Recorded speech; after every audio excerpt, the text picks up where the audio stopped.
Ayun, so good day sa inyo guys. Welcome back dito sa ating Palaboy Trader na Crypto Koto channel. At medyo interesting tong topic natin ngayon. So meron tayong re-reviewin na game. Ito pong si Mysterious Project naman natin. Ayan, so bukod dito sa review natin guys, so keep watching po kasi magkakaroon tayo ng raffle ng mga NFT characters na binigay po ng ating game na to. So, di ko pa alam kung paano ko siya i-distribute pero ipaparaffle ko po lahat ng ma-unpack natin na NFT characters dito sa ating game. So, kailangan mo kasi yung mga NFT characters para later on, pag okay na po yung game natin is malaro mo naman yung ating 3D na play to earn game po na ito, si Mysterious Project naman. So, alamin mo yung mechanics guys. So, keep watching yung ating video at kilalanin nga po natin itong si Mysterious Project naman natin. Okay?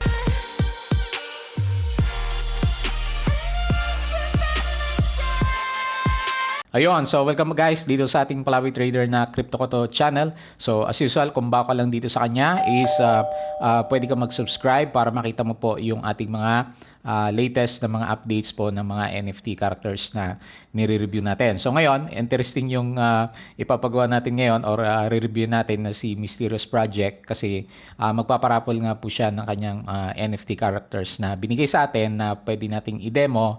Tapos, after natin ma-unpack is randomly or through raffle system is ibibigay ko po siya sa inyo. So, sabi ko nga, aralin ko paano ko ipapasa yung pinaka-character. So, bago natin sabihin yung mga mechanics niya, so, panoorin po muna natin and then aralin natin kung anong meron dito kay Mysterious Project. So, isa nga po siyang play to earn game. So mga 3D po yung later on mga characters na malalaro natin sa kanya. So ito yung mga sample na mga characters na NFTs na makikita mo sa kanya. So may mga heroes tayo dito na characters naman sa kanya. So alamin natin sino ba itong si Mysterious Project natin. So sabi nga natin, itong game na to is dinevelop po ito ni Inject X Games naman natin. So, nagde-develop siya, game development and blockchain application. So, Index Games is a young and ambitious company that aims to revolutionize the video game and application market by relying on blockchain technology and smart contracts. So, dalawa yung existing na gusto niyang gawing project. Yung isa medyo mysterious pa. Wala pa siya. Tapos ngayon, ito nga po yung ating mysterious na project naman na yan. So, pwede mong puntahan yung website nila na to kasi makikita mo po kung sino po yung mga members or yung mga developers po ng ating Inject Games na gumawa nitong mysterious project natin. So, kausap ko itong si Mang Jose, yung ating CEO or marketing. Siya po yung nakausap natin mismo. Tapos, ito yung mga additional members, si Sergio, si Neria, at saka si Adrian naman natin. So, meron silang mga kung gusto mo namang airdrops, whitelist, and much more. So, pwede mong i-connect yung Wax wallet mo sa kanya or yung email. Tapos, subscribe ka po sa kanila. So, anyway, andito naman lahat ng kanyang pinaka-details. So, pag-usapan natin itong si pinaka-mysterious na project natin.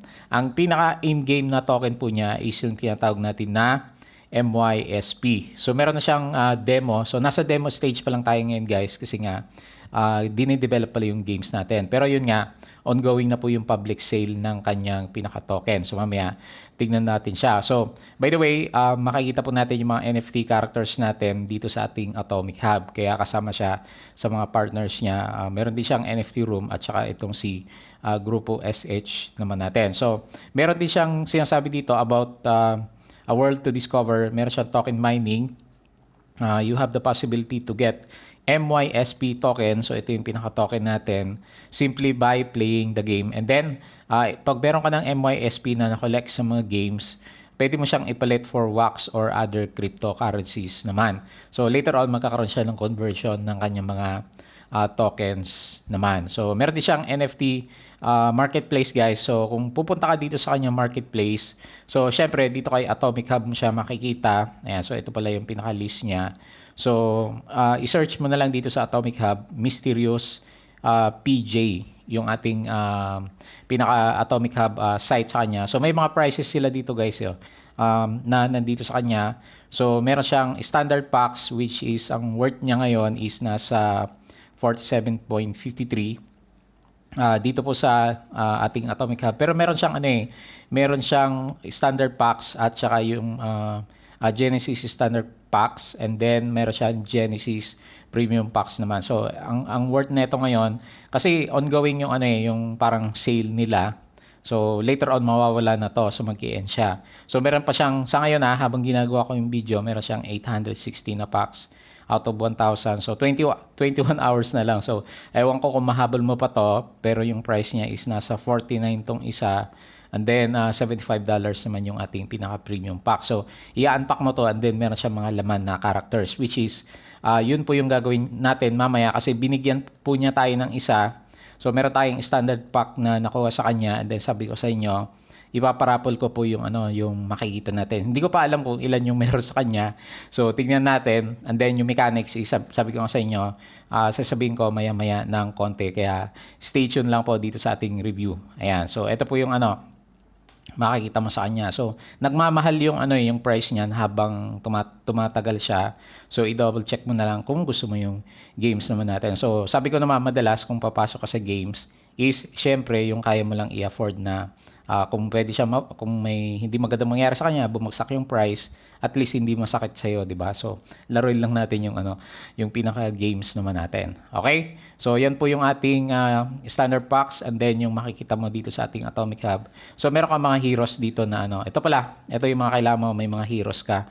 So, nasa $9 na siya nung nakita ko doon sa ibang YouTubers, below $5 pa yata itong mga to, a few weeks back lang siya. So, ngayon medyo nagtataas na po yung kanyang mga prices. So, ito yung kailangan mo pala, yung mga heroes dito sa ating games. Okay? So, balik tayo dito sa kanya. So, yun yung ating NFT markets. Later on guys, ito yung isa sa mga gusto niyang gawin. Magkakaroon po siya ng player versus player na battle. So, bet your MYSPs in PvP battle. So, meron siya bet. And get to the top 1 of the world rankings. Fight with your clan friends and also reach the top of the clan ranking. So, ranking mode din siya. Pero yung game natin sa kanya ngayon, yung pinakauna na pinapademo is yung dungeon game. So mamaya, yun nga, magbubukas tayo ng isang pack natin, and then subukan natin. Hindi ko pa naman na-try guys, so susubukan po natin. So making of illustrations and design. So actually binibenta niya din yung kanya mga arts, yung mga nauna niyang ginawa as an NFT characters. So meron siyang part dito, siguro mamaya tingnan natin.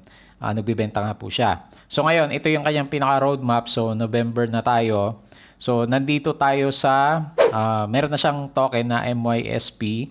So ito yung guys, pwede ka nang bumili sa kanya kung gusto mo. So nandito din naman yung yung links. Ilalagay ko po sa description. So 40 USD is to, ilan to? 40,000 na MYSP. So ang cost ng 1 MYSP is mura lang siya, 0.0010 USD naman. Ayan. So, maliit lang yan guys. Kung minimum lang yung gusto mo na bilhin naman sa kanya. So, hindi ko pa alam kung ilan yung kailangan mo sa games, kasi wala pa naman yung actual talaga. Pero, di ba sabi nga natin, habang maaga is mura pa siya. Pero later on, pag nag-pick up yung game, pwedeng tumaas naman yung kanyang pinaka-prices. So, yung sale of founder packs, nandiyan na rin siya. Yun, meron siya mga free airdrops yung binasa natin kanina, and then sell ng ating mga Genesis pack. So ito yun, yung mga ating mga Genesis pack. Meron siyang premium at saka standard naman. Sa second stage, kasi ongoing pa lang yung development ng game, meron na siyang token pero wala pa naman talaga yung actual. So antayin natin. Exit of Alpha, NFT earning system. So pag-aralan nila yan, crafting. MYSP earning system, sale of standard packs, may land din siya later on, and then staking system, and then society of new game mode is created. Tapos sa third phase is yung ating PvP, yung pinakita natin sa kanya, and then mga bagong functionalities dito sa ating game. So ito yung kanyang social networks. So meron siya dito, nakalagay dito yung mga links. So siguro guys, actually meron siyang referral system. So ilalagay ko din yung link diyan sa baba pag pala guys, pag nag-buy ka ng characters, ginamit mo yung referral links natin sa kanya, is magkakaroon ka ng 500 MYS, yung ating pinaka-token, MYSP. So bibigyan kanya ng 500. So maliit lang na value, pero at least meron kang makakuha sa kanya pag ginamit mo yung ating pinaka-referral link. So ito yung kanya mga concept art. So makita mo dito, mga blueprints yan guys eh. Ayan, so ganyan yung mga concept na ginagawa niya sa kanyang mga characters naman. Okay? So, pwede mong i-visit yan.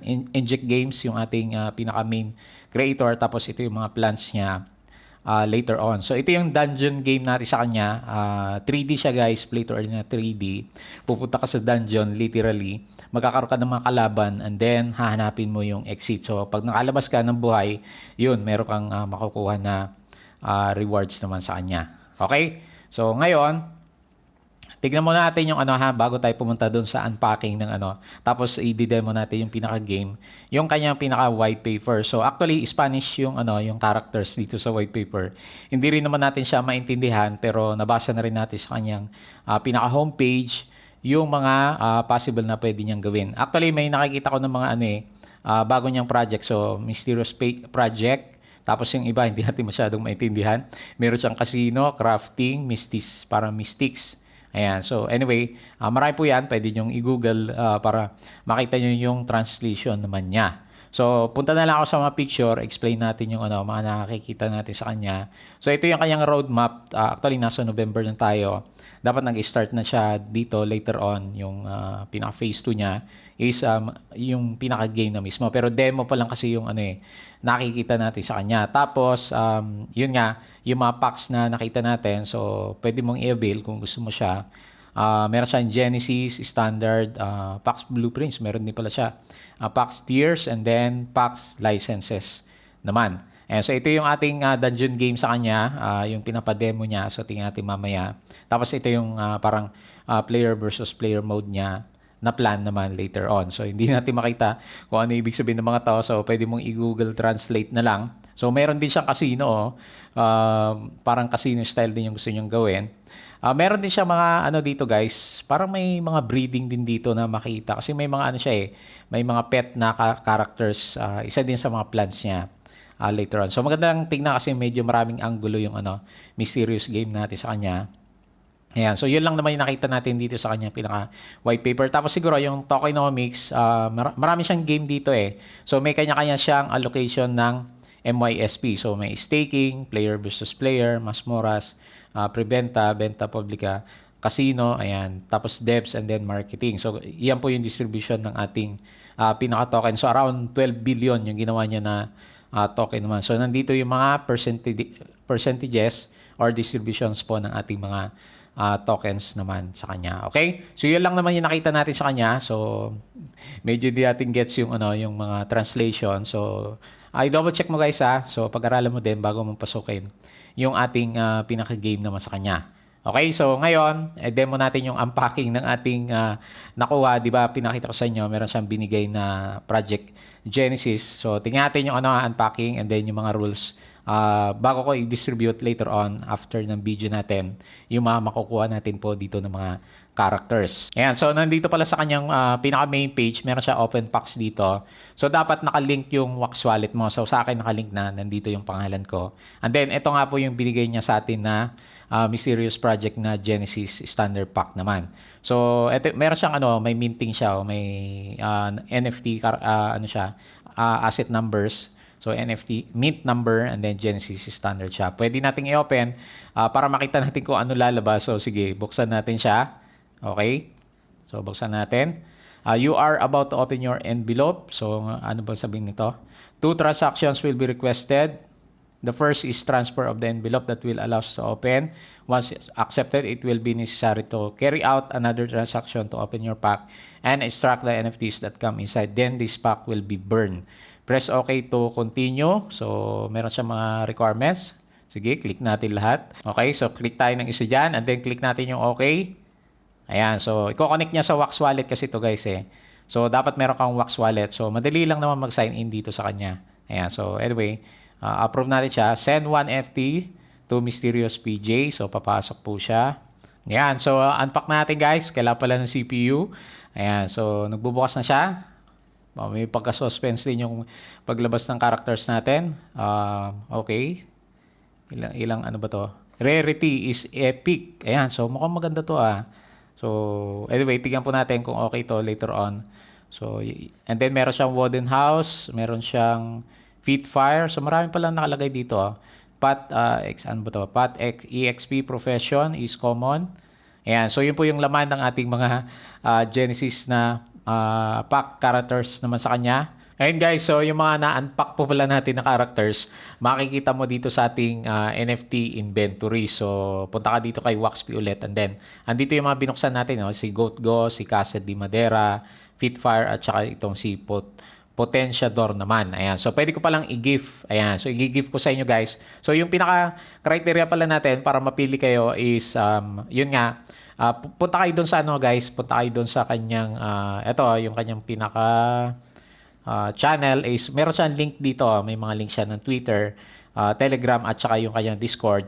Punta ka sa isa dyan, i-comment mo yung Palawi Trader na nanood ka sa kanya or dito sa ating video, and then snapshot mo yan, tapos send mo sa akin dito sa aking Facebook page na Palawi Trader Crypto ko to. So meron na tayo.